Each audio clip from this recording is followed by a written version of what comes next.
So, ayan na yung spring roll natin. Tapos na. Ready na para sa Ramadan. Ayan, ilagay na natin ang manok. Ayan pa. Maglalagay din tayo ng tubig. Ayan. Ayan. Maglalagay ako nito pampawala ng amoy ng manok. Ang manok. Okay. Ilagay dito. Ayan ang manok. Mamaya ko na himas-himasin kasi busy pa. Ngayon, magigisa na tayo. Ayan, magigisa na tayo ng mga gulay. Ayan na yung manok natin. Ayan, may isang cube tayo. Tapos garlic. Tapos onion. Tapos green bell, red bell, carrots, and cabbage. Ayan ang ating ibabalot natin dyan mamaya sa spring rolls. Ngayon, magigisa na tayo. Ilagay na ang bawang, ang sibuyas. Maglalagay tayo ng mantika, konti lang. Yan ako, sinasabay ko yung dalawa na yan eh. So, ayan na. Ngayon, ilagay na natin ang cube. Ayan. Tapos ganyan. Ilalagay natin ang green bell, ang red bell, at ang carrots.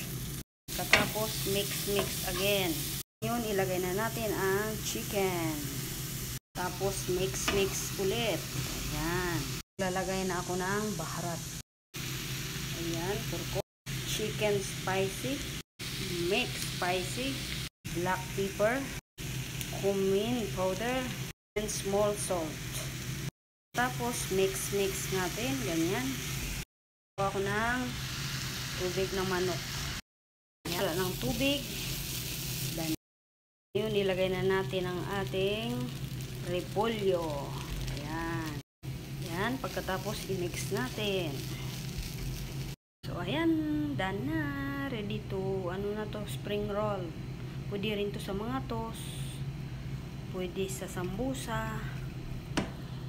Sa sandwich. Sa tortilla. Pwede to. O, diba? Ngayon, maglipi-lipi na tayo. Lipi-lipi ba? Magbabalot na tayo. Spring roll natin. Ayan, kuha tayo ng isa. So, ayan, magsisimula na tayo maglipi-lipi. Ayan.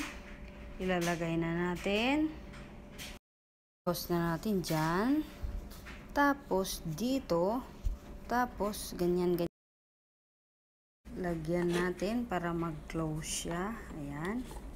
Pagkatapos, ganyan. Ayan. So, ayan ang spring roll natin. Diba? Ganyan lang kabilis gawin.